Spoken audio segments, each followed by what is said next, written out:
Hi, today we're here with Congressman Gardner from the 4th District of Colorado. He's on the House Committee of Energy and Commerce, the Subcommittee of Energy and Power, the Subcommittee on Environment and Economy, and the Subcommittee on Oversight and Investigations.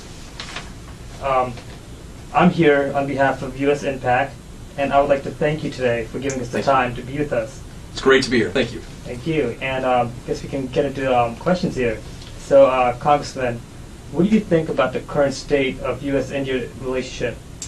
You know, I'm excited about not only the current state of the U.S.-India relationship, but where we can go in the future.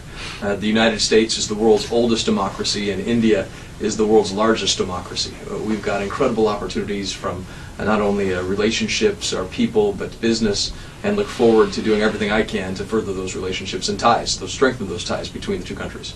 Absolutely. And what do you think you'd like to see happen with the relationship on a strategic level? I think we need to have a greater understanding, more awareness of those issues that really drive people in India, that drive people in the United States, and how we can use those two common interests to work together and build greater ties. I have traveled to India. I have visited with business owners, with businesses that are expanding in India, businesses that went from India to the United States to India, and what we can do to make sure that we are building opportunities for both countries. Absolutely.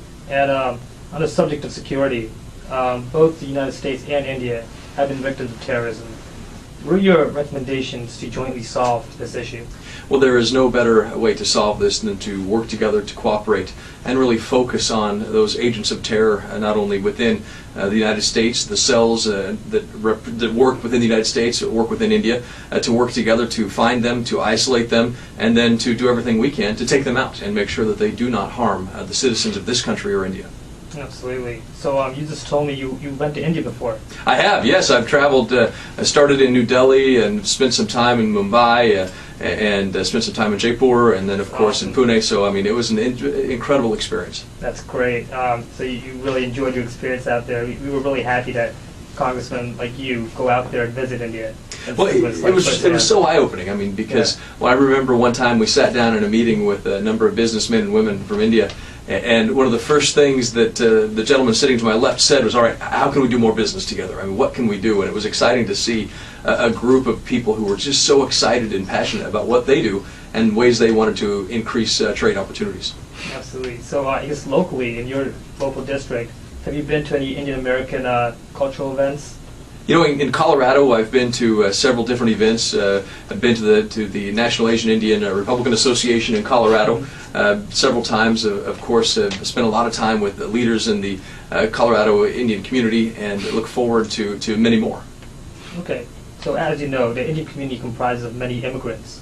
And as you probably know, President Obama is discussing bringing up comprehensive immigration reform bill to Congress. What are your views on this? You know, we've got to do something better than what we have right now. In fact, I remember in my district as a state representative, I was working with a doctor from India who was working in one of the small communities of my state legislative district, and his mother was ill, and he wanted to go home and visit her before she passed away. And unfortunately, our immigration laws were so stringent and that prevented him from going back to visit unless he decided to sit out and reapply for entrance back into the United States. But it really was a disincentive to even come to the United States and work in the first place. So what can we do to make a system that's fair, that's secure, and that works to meet all of our labor needs, while at the same time making sure that we know who's here?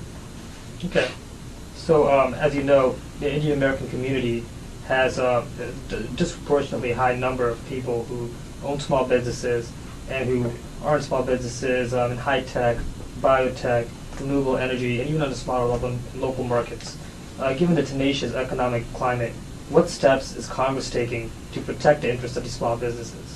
Well, the small businesses are the backbone of our country. In fact, if you look at our nation's business sector as a whole, 2/3 of them are small businesses. By far and away, the largest growing portion of the economy in this country comes from small businesses. And so we are continuing to work on legislation that prevents over-regulation of small businesses. I talked to a number of of people who had 3 or 4 people working in their business, and they say they used to have one person working in the paperwork compliance part of their business, and all of a sudden they still have the same number of employees, but they have 2 or 3 people working in paperwork and compliance efforts to comply with regulations and new tax provisions. And so unfortunately we've shifted a lot of resources. The government has shifted a lot of resources for businesses, making that decision for them instead of letting the business make the decision that may work best for them.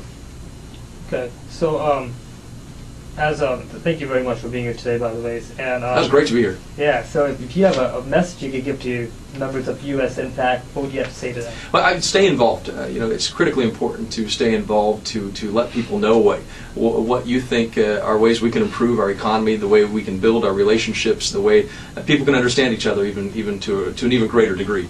I think the best things happen when people can work together and people are aware of what really drives our 2 communities and the commonalities that we share, and that happens when people decide they're going to proactively build that relationship and not just sit back. And we've got to make sure that people are engaged, that people participate in the process, because we have a lot to gain from each other in working together. Absolutely. And finally, if you could give us a brief message to your Indian American constituents, what do you say to them? I hope you'll come to our office in Colorado, in Fort Collins, Greeley, Sterling, or Lamar. I certainly hope they'll give us a call in the Washington, D.C. office. But again, we've got a great opportunity to work together, to learn, and to make sure that we can continue building our relationships and strengthen our economy here in the United States and India. Absolutely. Thank you very much for coming here today, Congressman Gardner. Thank you very Really much. Appreciate it. Thank you. Thank you.